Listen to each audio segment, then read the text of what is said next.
It grows like a weed. So when my mom listens to this, can you talk to her a little bit about, hey, this is completely different than what she thinks? Because I think some of the messaging was lost in the whole reefer madness. Right, and it absolutely was. And I think that's kind of holding a lot of the industry back in other states because they legalize marijuana and then they kind of leave hemp out of the picture. Um, Whereas like we're trying to do this in Texas and especially here working with farmers, like we present this as just like a pure commodity crop, no medicinal, no recreational value. I mean, medicinal in a healing sense, but like no recreational, like this is for building materials, this is for paper, for clothing, and the hemp seed is a great source of protein.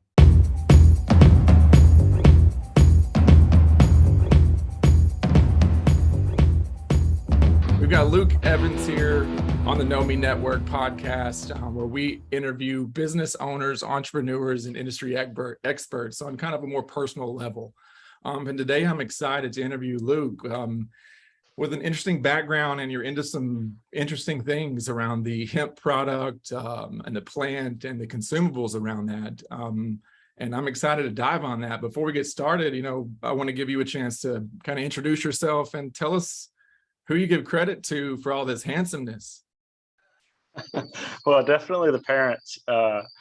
Yeah, Lucas Evans, man, I appreciate it, Chris. This is a great opportunity. We need all the exposure we can get. We're trying to do the right thing out there. And, kind of to your point, I credit a lot of this to my family, my mom and dad. My dad passed away when I was a little younger, but prior to that, he did was kind of a freelance engineer. He developed the first commercial wind farm in Texas. And my mom, she was a horticulturalist for 30 years, straight up flower child. And those two kind of elements combined to create me, in which I'm trying to be bring the promise of green technology and just like a recentering of our focus on nature to industry, to society. And in overall consumer products, and hemp is a wonderful vehicle to do that. And so that's kind of where I, arrived at hemp as a great medium for. Yeah, interesting story there. And you're located where? Tell us where you're located. Yeah, so grew up in Hutto, Texas, the northeast of Austin. Our operations are in Taylor. And then we do things around the state and actually around the world. We have a few ongoing projects that require a good deal of travel, but Austin, Texas is what I claim is home. So Gotcha. So your bio here says something really interesting that I want to read. It says you're an environmental scientist, industrial hemp farmer, processor, and conservation strategist. You're working to bring Mother Nature's finest creations and humanity's cutting edge breakthroughs to industry, agriculture, urban, and conservative lands. And you're a lead architect of the Texas Industrial Landscape Park, 700,000 plus acres, former strip mine land, industrial parks that you guys are going to recreate, it kind of sounds like. And my favorite part here is that I want you to unpack for me, but at the intersection of the fourth industrial revolution, second green revolution, and the Great Awakening, which I find is incredible and true. Mm-hmm. Mm-hmm. Yeah. Well, thanks, for teeing that up, because there is a lot there. And really coming out of college, I'm about 7 years into this company. I realized, I studied environmental science. I have a deep love for the outdoors and for nature, and I was able to travel and recognize the massive issue we have, rapidly growing population, rapidly declining life systems, crop yields have plateaued around the world. But that hasn't slowed down people from having kids. And we're starting to see that in the price of things. But mainly, I realized like there was no place to work for somebody who wanted to do good. Every job that I got out of college was basically doing the opposite of what I wanted to do. Either I was going to work for an oil company or a highway company permitting highways. And then eventually I got a job offer for $111,000 to move to Green Bay, and I was going to permit mines. And they were like, "You got the job. We just need you to move up here." And I was like, "Wow." Sell my soul right there. or try to do the latter, which was start the Earth Endeavor. And that kind of was a friend's company that I grew up with, had a bunch of equipment. And I was like, hey, man, instead of mining, all of these strip mines need to be cleaned up. It's called mining and reclamation. And I think as of like the 80s, every bit of mined land is required at some way, at some level, to be returned to a previous state. And emphasizing the previous state, right? They, depending on where you're at, they can let you just fill in the hole, or you have to replant trees, yada, yada. Well, I hit that full throttle. I started going to mining meetings. I was getting a little commission for just pushing dirt, basically, and I was trying to just push dirt back into the hole. And we did a few fun little things here and there. We did one project, planted 37,000 trees, recreated, about a half a mile of stream banks. And so got some good experience there, but mainly recognized that the coal industry is dead and dying, especially in Texas, where we have very poor quality coal. And so I would go to these meetings and just sit around a room full of professional adults, been doing this their whole life, and they're kind of just like, it's a bizarre thing, it's still ongoing, and they're good people, but how do you try to justify something that's not just bad for rivers, streams, and air, but like that's economically unviable? You don't have to be a genius to think digging up rocks and burning them isn't very economical. And so, safe to mine, right? Or safe to mine. Yeah, one of the most dangerous industries across. And so, the Earth Endeavor, like, we're trying to take broad strokes and provide big solutions to big problems. And so I saw this as a massive problem, and then we have it mapped out and would love to share. And we've got with some really excellent land planning groups and folks like EarthX to kind of support us on this. But yeah, it's the Texas Industrial Landscape Park. And so as these coal mines shut down, this is not a done deal. These people fight and claw, and they lobby, and they do everything they can to hold on to it. But ultimately, it's either this or a hole in the ground, literally, And so this has been done in Europe. It's been done in parts of Appalachia. We just need to turn attention to it. Most people don't even realize we mine coal in Texas.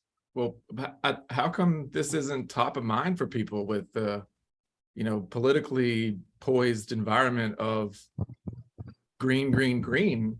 Why isn't this front and center? We all know coal's not that great.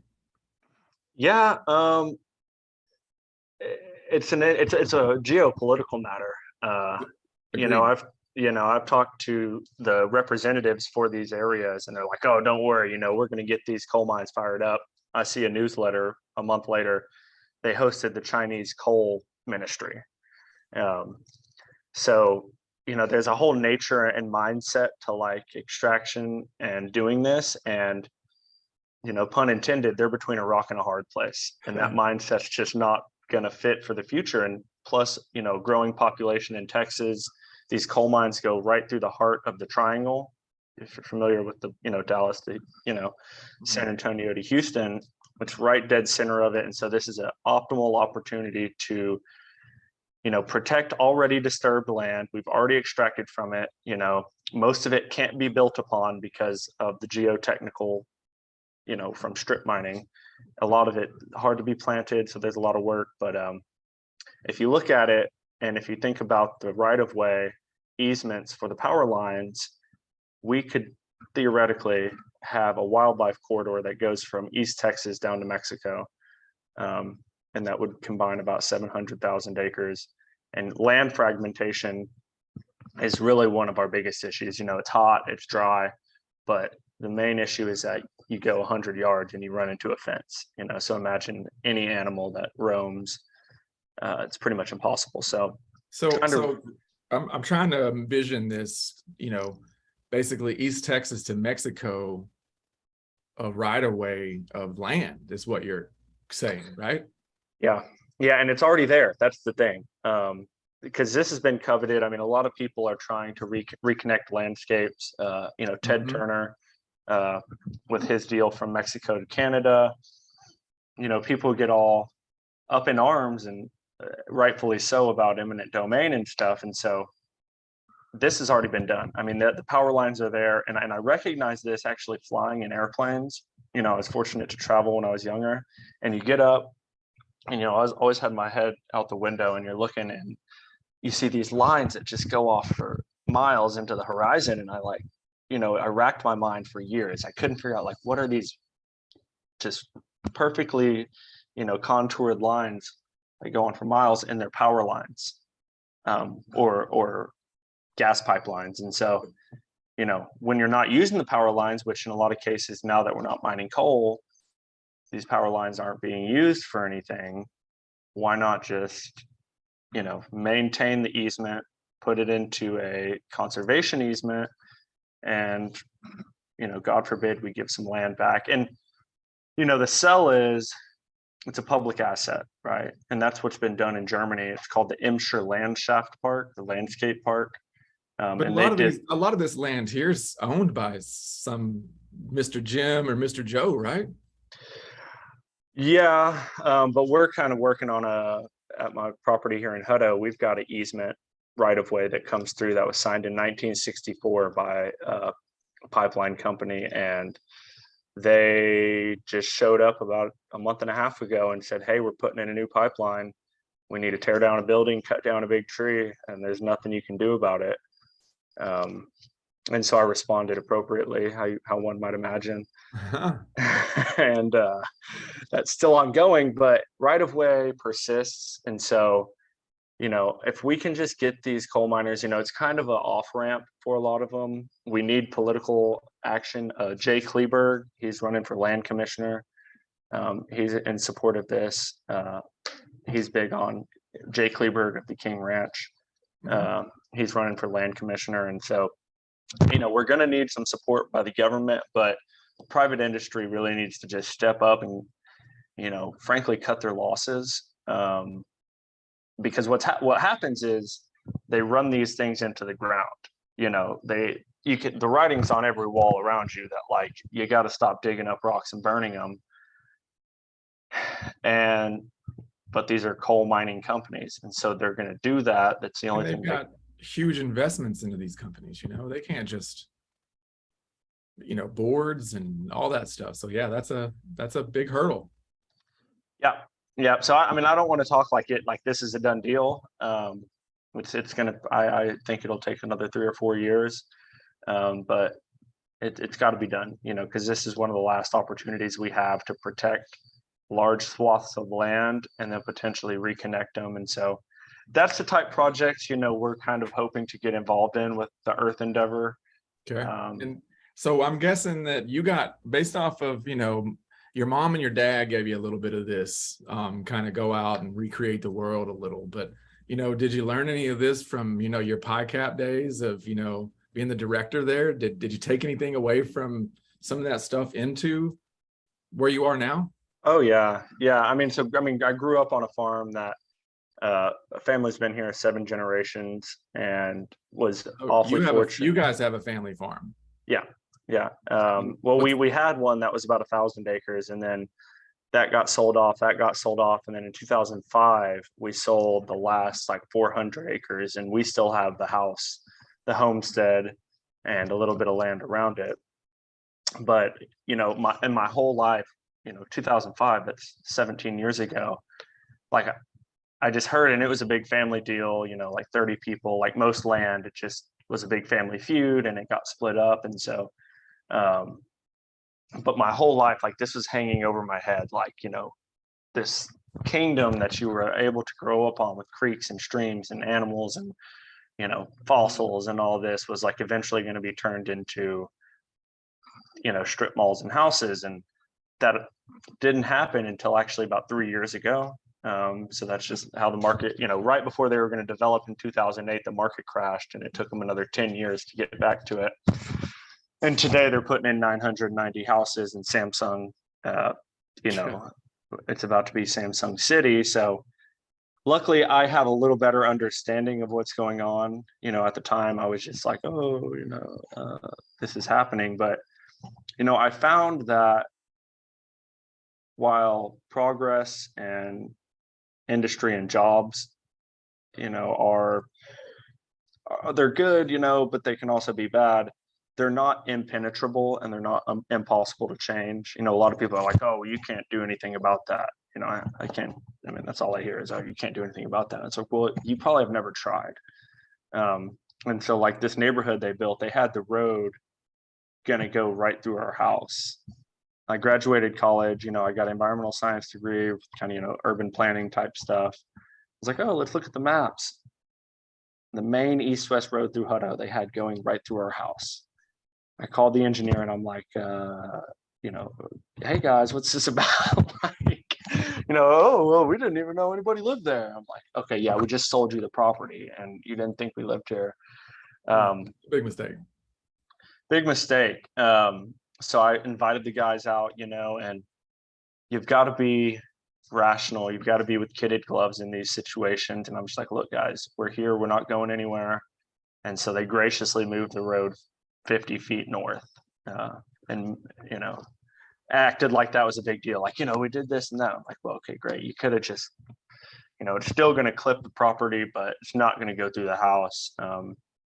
And at that point, I was going to run for mayor of Hutto. I was like 23, and So how big is that town? Hutto is about 30,000 people now. Okay, and you graduated with how many people? I graduated with about 400. Okay, and so it was 5A school. Yeah, it was one of the fastest growing cities my whole childhood growing up. Hutto, I mean, it's right on the outside of Austin, and so it was. And I mean, that definitely played into a lot of it. It's just like this unceasing, just like everywhere you look, it's just like development, which is then followed by trash. And then, we love people, but, it's like goodness. And then they, tend not to have a lot of respect for, if you're not, in a place for a long time and we don't have a lot of connectivity to nature, it's hard to justify a lot of stuff, It totally is. So how does all of the hemp talk come into the Endeavor business where you're kind of recreating this land? Do they kind of coincide together? Mm-hmm. Kind of Yeah. help me understand that. Yeah. Chris, I just want to say you're a great man. I appreciate this. It's I want to hear what's happening, but yeah. So the issue is profit per acre, right? That's what it comes down to, is like, how much are we making per acre? In a lot of cases, and we sold the farm because we weren't making enough money per acre, right? And so that plus, these landscape projects, they take time. This one project in particular is probably a 5 or 7 year project. And so what do we do in the meantime? Well, we've got to find a way to profit from arable land. That's also one of our most finite resources, is arable land. So I don't like to pass words. I don't know what they mean. What do you mean by arable land? Land that you could put seeds in the ground and they will grow. Got it. Yeah. So, the Fertile Crescent, river bottoms, it's the best land. It's where humans tend to survive and evolve. But we have overlooked that. And so the United Nations tells us that we have 60 years left of soil. So we talk about, climate change and pollution, but it's like, actually, we just don't have enough soil, and we don't focus enough on, soil erosion. And then we pave over it and we build Samsung factories. And, it's hard to justify that. People look at mountains and big trees and they're like, oh, that's beautiful, let's protect that. But that's not what provides food. That's not what really sustains large mammals. It's the grasslands, it's the arable soil, the river bottoms, which they look at as easy to develop. It's really our most valuable land, and it takes 100 years to create 1 inch of soil. And so this is not like a renewable resource. And so hemp became legal in 2019 in Texas. And I had a good understanding of kind of global agriculture and industrial agriculture, having grown up in the middle of a farm, and then I went to college and kind of learned about that in context, and realized that about 4 companies control about 85% of the food and decisions made, and we're a close partner of Texas A&M, but the universities are in bed with the the industry, and the industry's in bed with the military and the government, and they own the genetics, and they've really outlawed farming, literally, in a lot of cases. And so hemp kind of came in the last quarter, 3 minutes left, and was like, hey, it's like the most useful old plant known to humans, and it's legal. So that's the question in itself right there, just about the plant.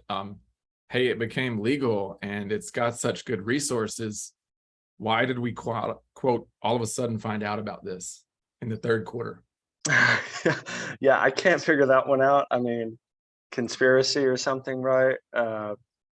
It baffles me because we're doing this in the 20th century. We just had a field day with A&M last Friday, and I just kind of raised that point. I was like, I could talk about this all day and night, and here we are in the 21st century, but like this has been with us since the dawn of man.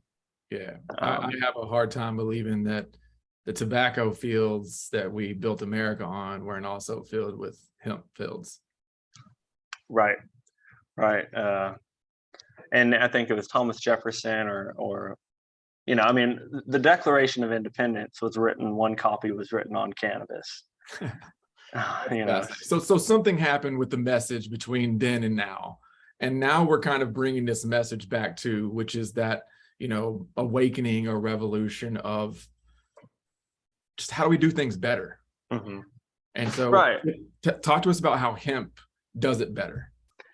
Yeah, so how hemp does it better, because it does. I mean, it's a prolific plant. I mean, it grows here. It's drought tolerant. Right now, our plants are 8 feet tall, green still. I mean, they're not happy, but this is one of the hottest, driest summers on record.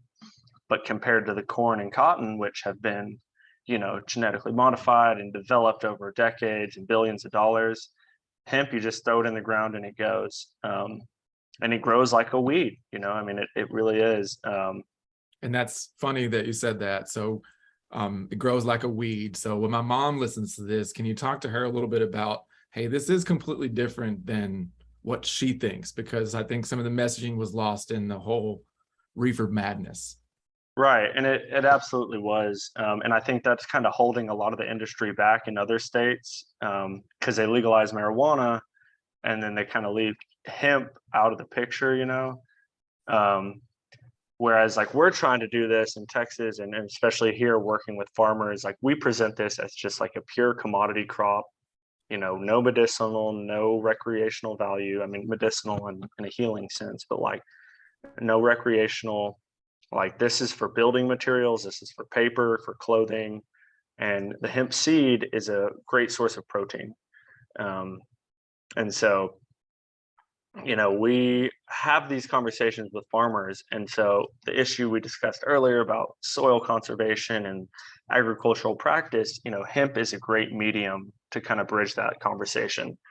But we have to be very careful in how we present that. And, so how is that received? I mean, as you approach farmers who are, quote, old school, that grew up in this message to, hey, we've got this plant, it's legal now, and it can do all of these things for your soil. And are they accepting? Are they open to these things? What are those conversations like?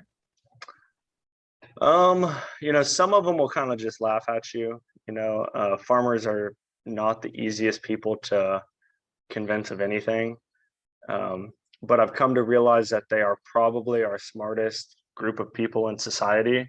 And I just, messed around our second year. So this is our third year of really scaling up. But the second year I moved out to the farm. I had a tractor, 40 acres. I tried to plant hemp and try to do it all. And no, I mean, these guys, and I had this image of like, during the day, farmers are like the only people that actually work with Mother Nature. Mm. You know, most 90% of people spend 90% of their life indoors or something like that. 80% spend 90% indoors. And so it's like farmers are the only ones that actually respond and understand nature. And, you know, they're aware of every problem. Like, you know, they might justify it in different ways, you know, biblically or the government or whatever, but they're aware more acutely of all of the issues than we are, you know, especially like the university. I love the college I went to, but I kind of see this like indoctrination and this kind of like ivory tower view of the world. And they like to blame people and say, you know, hey, they're responsible for this and these guys are dumb. And no, what it is we've just, you know, made things easier for people, and we've kind of put the externalities of the world we live in aside. And then, you know, we've kind of like also, you know, oh, hard work, you know, you don't want to work hard and all these things. And they add up to here we are in 2022, and 1% of the population provides the food for the other 99%. And so that's kind of, you know, we don't think about it like that, but that's really the truth there. And so what is that 1% forced to do other than, you know, mass industrial agriculture? And then within that 1%, the average age is like 67 years old, and the kids don't want to take it over. You know, it's hard work. And Because they so saw their dad busting hump all their life and their granddad busting hump, you know, and you mean I can go to college and go make a good living.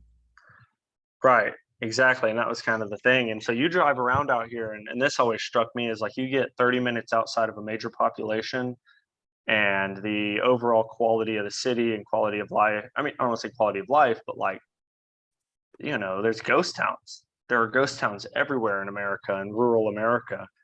Um, you know, it's kind of, you know, it's both a brain drain just because, you know, the people go to college and then they stick in the cities, and then, you know, the economy goes away and then it just consolidates. And then so you've got 4 farmers where you used to have 50. Yep. And, you know, not to mention the economics that we're in right now. I was just out in East Texas, and, you know, price of everything's higher for cattle and feed and all these things. And, you know, what used to produce 100 bales only produced 40 this year. Mm-hmm. Mm-hmm. So a lot of things going on out there. I mean, I see you're an Aggie. Yeah. So you know about it. What'd you do there? Study there? I spent 3 years at Texas A&M. I graduated in 2004. And so I spent the Francione years. Oh yeah, let's go.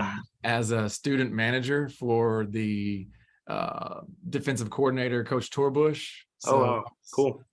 I was, and I got a agriculture degree from there as well. So I love Texas A&M. I'm preaching to the choir. Yeah. And but I think it's interesting that it tends to be a hub for, and correct me if I'm wrong, it feels like some of the research that I've been doing about this industry tends to be a hub for the conversation. Yeah. What's that, A&M? Yeah. Oh, absolutely. They're pushing the envelope. Dr. Baltensperger, Calvin Trossel. I mean, these guys are eager. I mean, A&M is the largest agriculture institute in the world.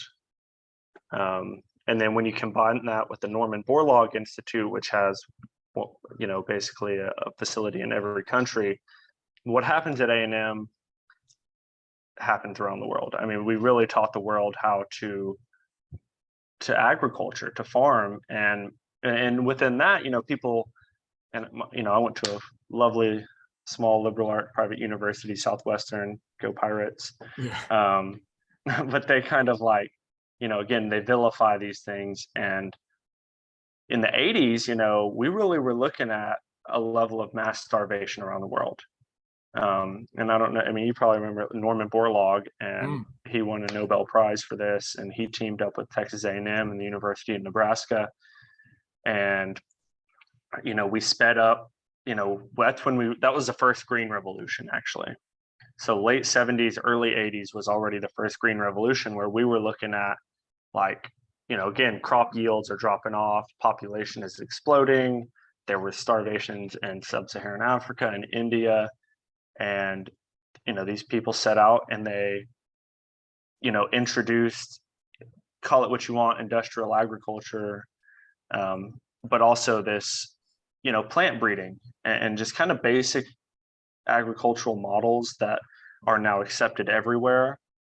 And I mean, that originated right here, and so we That's keep that in crazy. the back of our mind. Yeah. And one thing we like to do is, if we can do it in Texas, we can do it anywhere. And if we can't do it in Texas, then I don't know what. Yeah.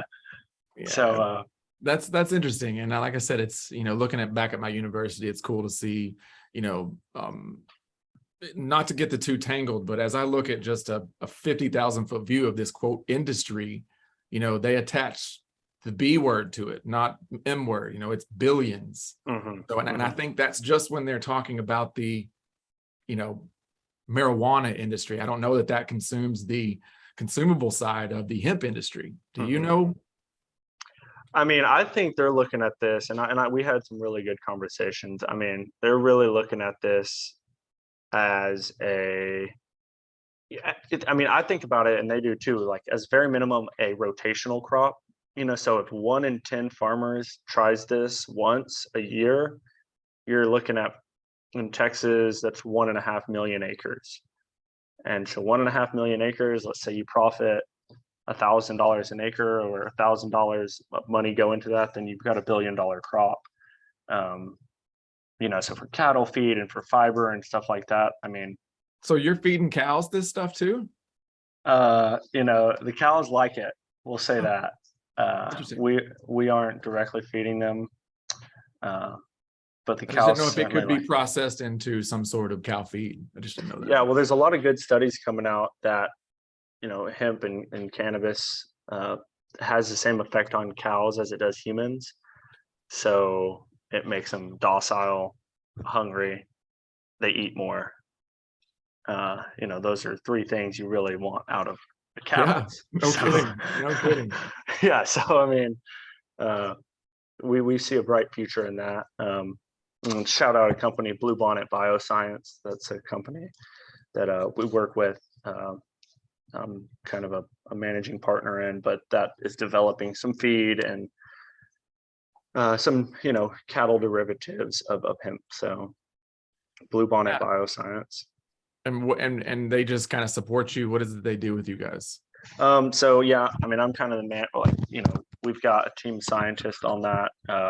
We've got a board member. He's a head of range, not a head, but a professor of range management at Lubbock.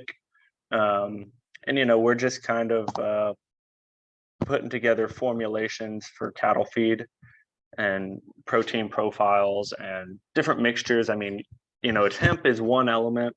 Yeah. Mix it with molasses and silage and Sudan grass and kind of find that right little. So in the whole world of hemp, now that we're kind of rediscovering, if you will, how far are we into the discovery of hemp? On a scale of 1 to 10, 10 being like, hey, we know everything about the plant. Where are we? I mean, you want the honest truth, and this is the 4th industrial revolution, 2nd green revolution, and the Great Awakening are kind of being. I see like hemp being kind of at that center point, just because it is such an applicable deal. And I don't know how much of this is privy, but they said it in front of a bunch of people, so I'll share it. There's 2 technologies here that are really emerging as useful in today, and that's quantum technology. And I see that as kind of the 4th industrial revolution. I mean, it's electrification, but it's really more than that.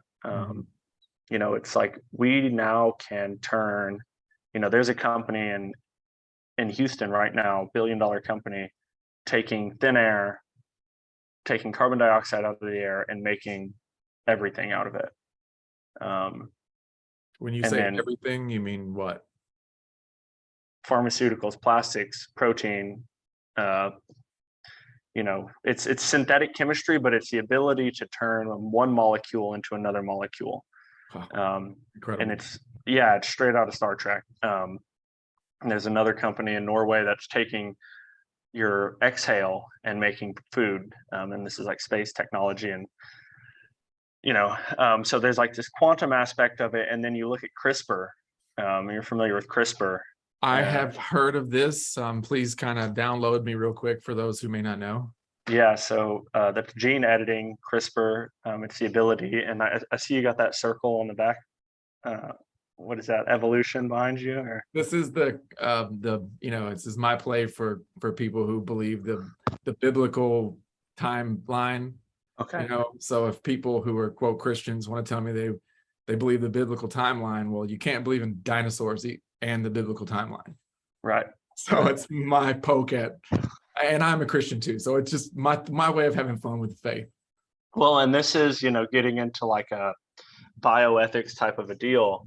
But we've been manipulating genetics for forever, selective breeding. I mean, it's our forever.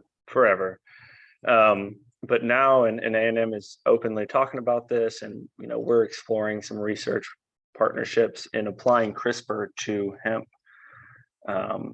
And it'll be applied to everything, but just to kind of give you an example of what that might look like is, we could produce, right now they're trying to turn off the THC gene.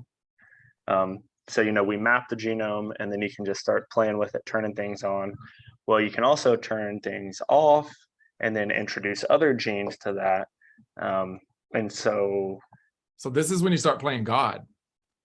Yeah. Which we've been given this ability to do this, which, it's just a matter of, in my mind, I start thinking, well, you're taking something out of a plant that may actually be there for a good thing, but also adding something to it. So I guess, right. Well, what's the goal in the mapping of, just to get the THC out? Yeah, well, that's their one deal. And that might just be like, that's just like a starting point. And where we're at in terms of understanding the plant, I would say probably a 4. Wow, that's incredible. Yeah. Because like when they started to break, and that's what's really fascinating. And too, another draw for this is like, so many smart people are attracted to this plant. A lot of smart people, they tend to smoke, and so you've got like all these companies, all these laboratories, all these things popping up for the extraction of THC. And then they come to find out, well, there's a whole spectrum of THC, and there's THC delta 8, 9, 7, 4, CBG, A, D. And, and we've got that map pretty good, and we can start to manipulate that to like, and the pharmaceutical companies know this. Like, we'll get to a point where we can pretty much replace every medicine with cannabis, everything from anxiety to pain to hunger, whatever it is, epilepsy. We've just kind of got to dial that in and see. So back to the conspiracy in it all, right? Yeah. Are we healing people going to the doctor? Right. And maybe that's the goal, was for us to not heal people and have them keep coming back and getting their refill, because sounds to me like there's a lot of benefit here. Oh, immense. You're talking about a pharmaceutical industry of multiple 20s and 30s and 40s, maybe even on the low end. I have no idea, but it's a huge industry that you're talking about. Back to the coal industry, trying to fight these industries. Yeah. And that's why I see it as a revolution. It kind of gives you some goosebumps every once in a while. You're like, these systems don't want to be broken, but they're aware of it. And they're getting involved in this, of course, and so we've kind of got to keep a keen eye on that.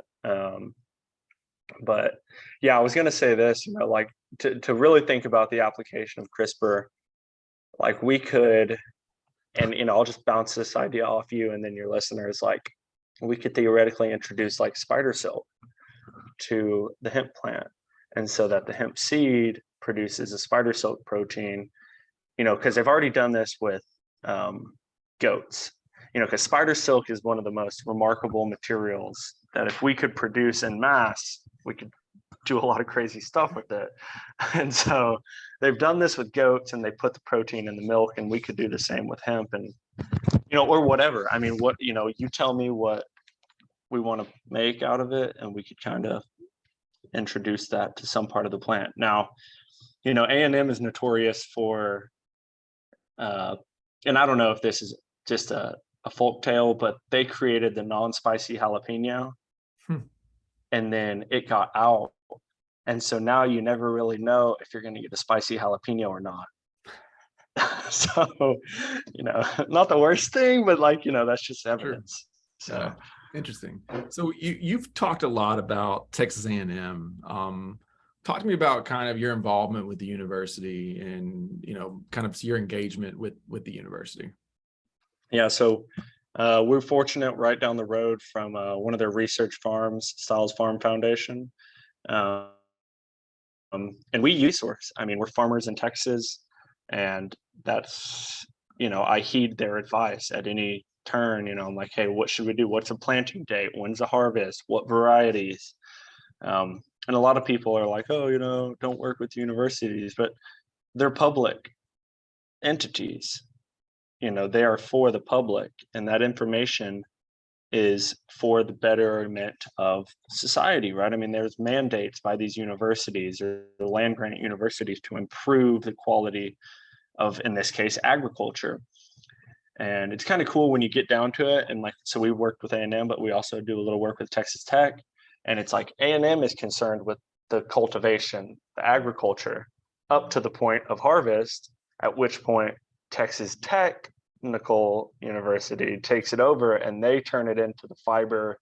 They have the largest fiber institute, and so. Wow. Right. Yeah. I didn't know about this until I was talking with the professors there, and they're like, yeah, we don't really worry about that much. So they hand it off to the next guy. And so. Yeah. So crazy thinking that we're on kind of the cutting edge of all of this, and you can kind of feel it, I mean, yeah. just look around and get the feel for asking yourself, after you hear this and you do a little research, I guess the question's like, what are we doing? Why aren't we doing this? Yeah, and that's kind of the gist I get from, A&M, they're fired up about this. They want partners, they need money. And so we're not flush with cash. We're trying to do a lot of things. And so, I encourage people to kind of, give them a nod and look at them for some research help. In addition to check us out, the Earth Endeavor and Texas Hemp Processors.net. But yeah, so talk about who you would like to connect with out there in terms of business perspectives. Are you trying to find prospective farmers? What is it that you're looking to connect with? Well, I mentioned this earlier. For one, and everything, because we're on the cutting edge, everything is the first thing, and it's, we have to kind of pioneer that, and insurance is one of them. Mm-hmm. Crop insurance, facility insurance, and so that's, and banking. We had to kind of do a refiguring of our banking, because the word hemp, you get flagged, and the federal government does that. And so who we really want to connect with is farmers. We need to produce this in mass to bring down the cost of everything. Because right now we need somewhere around 7,000 acres to make a viable. The margins are kind of slim in a lot of cases. So that's the thing about agriculture. You have to do a lot of it to make. So 7,000 acres is a lot of land, man. So if 6 guys, one guy's got 200 over here, and he hears this and he's like, man, I'm not using that land for much. It's just property. You guys could use it. Is that, would you be open to that too? Yeah, sure. And I had a conversation this morning with somebody. They've got 328 acres. Well, actually, they've got 100, and they wanted to run the numbers. And this was kind of like my dream come true. He was asking me this. He was like, we're kind of consulting, and he was basically like, look, I want to buy this land, but I want to know that if we cultivate it and we work the land and not develop it, that we can basically pay for the note on this land. And I was like, yes, like, let's figure this out. Like, that's our dream. Either we can operate it, you can farm it, we'll buy it at the door, or we'll contract out with a farmer. So I'm a farmer, just so I hear. So I'm a farmer, I've got land. I can do this and you will kind of support me, or hey man, go ahead and take care of it and pay me on the back end. Well, eventually we want to just buy it, you come in with the truck, weigh it out, and we'll write you a check. Eventually we want to get there, and that's going to be like where we're a commodity and that the farmer can guarantee, and the insurance has to be there. Yep. That's what we want. We want to just be a processor, and then we'll have the markets to sell it into. Okay. But for now, we'll help you get seeds. We can help you harvest and cultivate, and just kind of get you up to speed. Consulting, right? So we can do that, definitely. And on the 7,000 acre front, I mean, that's a lot of land, but relative to agriculture, and it's not that much. You're right. Conventional farming, I think the break even for corn or cotton for one farmer, the break even for him to pay for his operation is 6,000 acres. And the 7,000 acres that we're talking about, that's based on employing about 350 people and doing everything we want to do on 7,000 acres. So that's a lot different than one farmer being able to pay for his whole operation with 6,000 acres of, say, soybeans. Yeah, that's interesting for sure. It's definitely something for these guys to think about. Yes. If there's any farmers out there, man, just check out texashempprocessors.net. My email is lucas@texashemppro.com. So we're, happy to, we've worked with growers all over the state. And we're cautious. I mean, I don't try to sell anybody on, a lot of people are like, oh, this is $1 million deal, and, drop $100,000 to get started. And I mean, no, we get it. We're trying to use existing equipment, start with 20 or 50 acres. If that works, you kind of know the harvesting practice, and then we'll scale up from there. So what is this similar to that I could kind of recreate? So what crops out there are people already growing that I got all the same machinery that just swap it? Or is there, hey, is corn the place to go, or soybean? I've heard you mention these. So, or does it matter? I mean, I think if you got hay equipment, a swather, a rake, and a baler, there's a bit of a cultivation matter there. You don't want stalks this big around, you kind of want them no bigger than a dime or a nickel. And then that can vary too, based on what you want to get out of it, and so that's kind of like where, and all these things kind of come together, right? Because the farmer has to be working with the processor to know what the end product's going to be and how he's going to plant it. So if you want fiber stuff, you're going to plant a bunch of plants together so they're skinny and straight. If you want grain for protein and food, you want to plant them far apart so they're bushy. So consult me, man. I don't know what I want to build. I don't know what I put in my field. These people are coming to you with this stuff. Hey, this sounds like a great idea. I got this land. Well, what do I want to grow? Well, and this is a real promise. And this is the other folks that I'd like to talk to is, basically taking back ownership, of the process, and owning your farm and your farming product. I always encourage them to think about what is one thing that you could improve upon, or what's one thing you're interested in. I understand farmers don't want to get fully involved in the processing of it, but this guy with 300 acres, he loves to hunt, and so I'm like, hey man, what do you think about a deer feed, and I know there's some deer feeds out there and stuff like that, but think about something that you could use on the farm, or if you have cattle, just make feed for them, or horse bedding. We work with a horse ranch out here, and they've got 60 acres in the back, and we, I'm like, hey, just grow the hemp and you can use that for horse bedding. So I always try to like keep it on the farm, and there's enough there to go around. But the other folks I'd really like to talk to are product development. So the 50,000 products you always hear about, I would get so many calls, and for a while I was just like, okay, all right, like, are you going to farm this? Are you going to, buy something? What are we doing here? And finally, I'm like, hey, let's just do this as a service. So product development, right, is, you want to make pool cues. We're working on a kayak, charcoal, whatever. Just follow that thread, and that's going to be your path to profit. If you control and you have this one product, and that you control the supply of it, the process, and then the market. And this is back to the consumable piece of it. What products can we create on this? And so anybody out there that's kind of in this space or curious about it, or maybe have done some research into it, you want to talk to those folks. Yeah. I mean, they've got it's like, you've got to have three things, right? You got to have the idea, the capital, and the material. And, we've got the material, this is going to cost a little money, but the idea's got to be there, and the people have to be passionate about this. And that's just mainly what we look for when we're looking for partners or employees or anything. It's just, we need passionate people interested in what they're doing.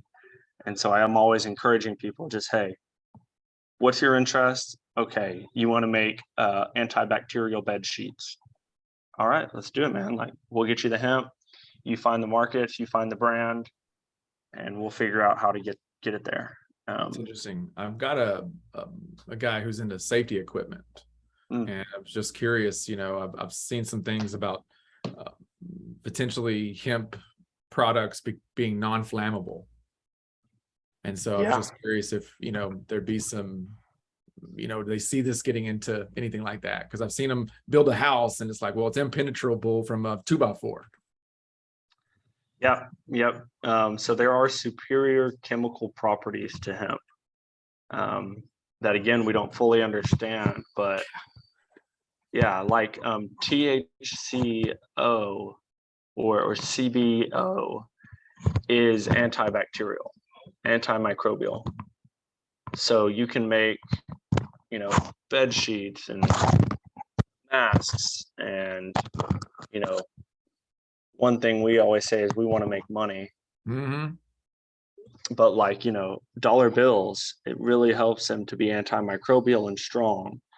And so what better material than hemp to make our dollar bills? That's incredible. Yeah, man, this has been a cool time talking to you. Did I leave anything out? Is there anything that, hey, man, I'd just love to say this. I'd love to tell you about this. Want to give you the opportunity to just give a shout out to anything. I really appreciate the exposure again, and keep doing what you're doing, because it takes, sharing the message and people passionate and interested to keep it going. People, like, this is a people industry, it's a plant, it's farming, but it's like people, and we just have to stay interested. And Jane Goodall says, and I find this true, of all the industry stuff and all the technology we talked about, it's there. The technology exists. Like, we are about to enter into the Star Trek of times, but apathy is the greatest threat to humanity and the planet. Just people. So that's a word right there. That is a word. I appreciate it, man. Thank you so much. And we'll definitely be in touch. Yeah, Chris, you're the man.